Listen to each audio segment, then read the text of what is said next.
Hey, and welcome to Board with Life News for May 11th. Today I'm going to talk about an X-Wing expansion, Craftwagon V6, Dragon and Flagon, the Fog of War, as well as the Kickstarter for Soul, Last Days of a Dying Star. Let's get to it.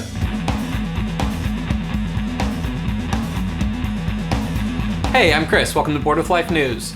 Up first, we're getting a new expansion for X-Wing to go with all of your other billion expansions for X-Wing because it's a super expandable game.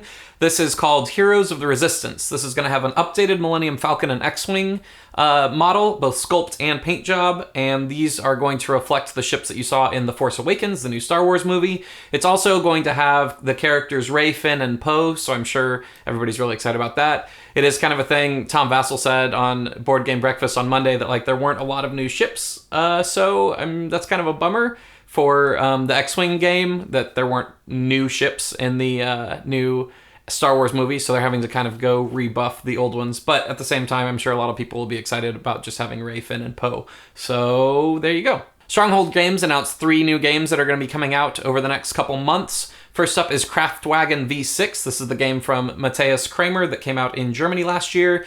V6 is sort of a new edition of the game. It's going to have the exact same rules, but it's going to include new tiles that are V6 engines. So you'll have a little something new. I'm not sure whether they're going to release expansion or something if you have the base game, but now want the V6 tiles.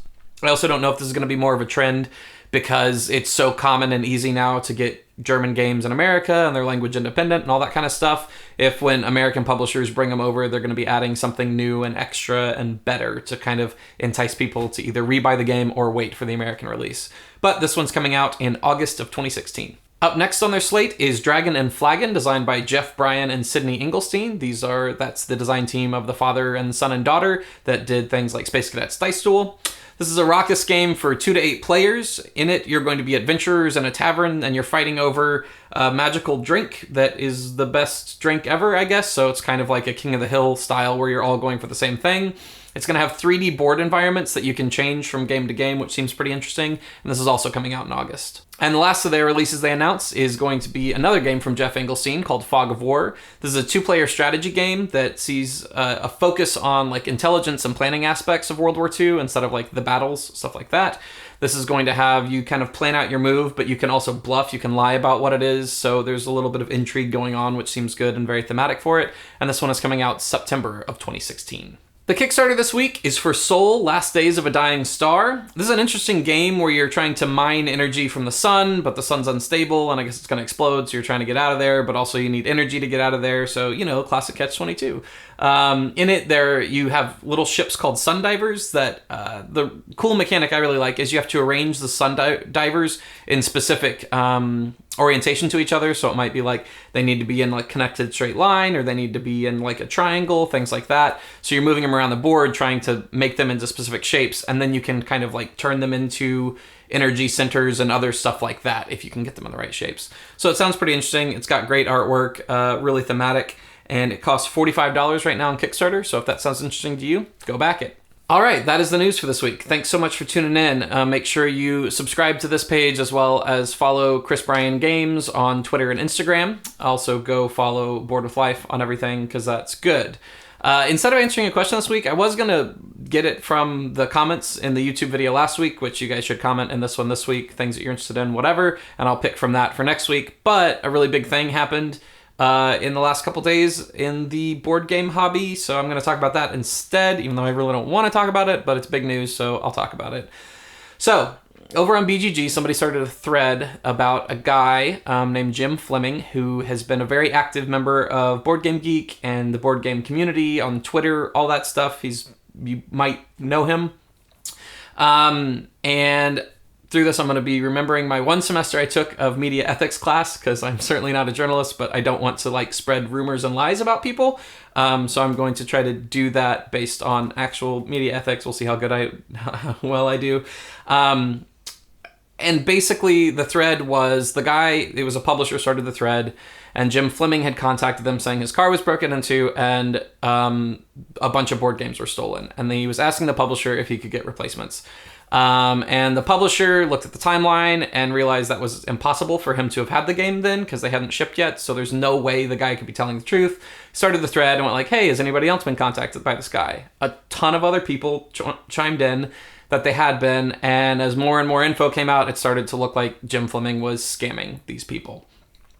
So I contacted Jim Fleming via email and I asked if he would be willing to be interviewed so that we could get his side of the story and kind of clear up some of the facts. And he declined that invitation. So I'm just going to do my best to present the facts as I know them. He contacted around 30 publishers. Some of them had sent him the game. Some of them hadn't.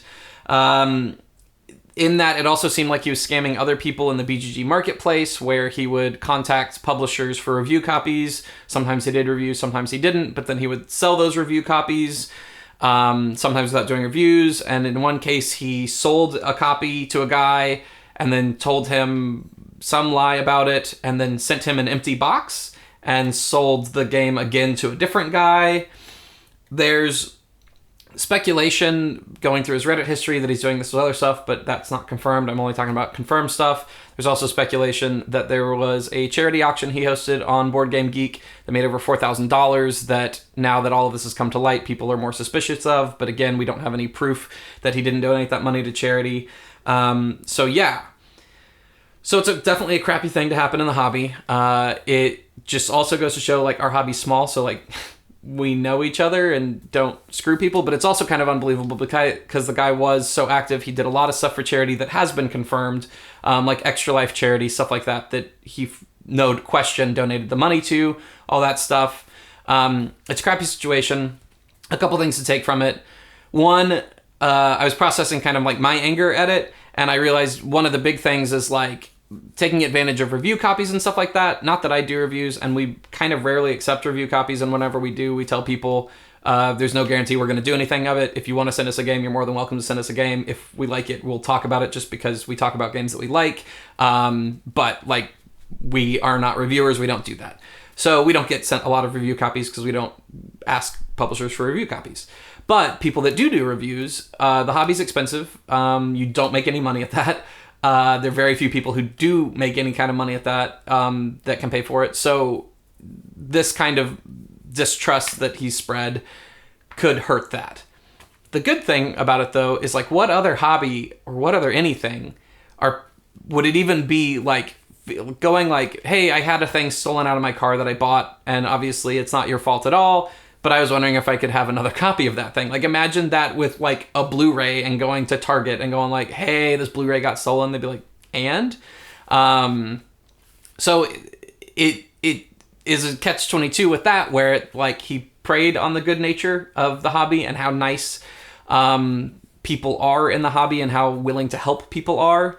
It's also bad because most of the publishers were really small publishers. So he's not like stealing from Asmodee North America, stuff like that. He's stealing from, people that it's not even their living. It's their hobby that they produce games. So it sucks. I don't know if we'll ever figure out the extent to which things actually happened. His Board Game Geek account got banned, all that stuff.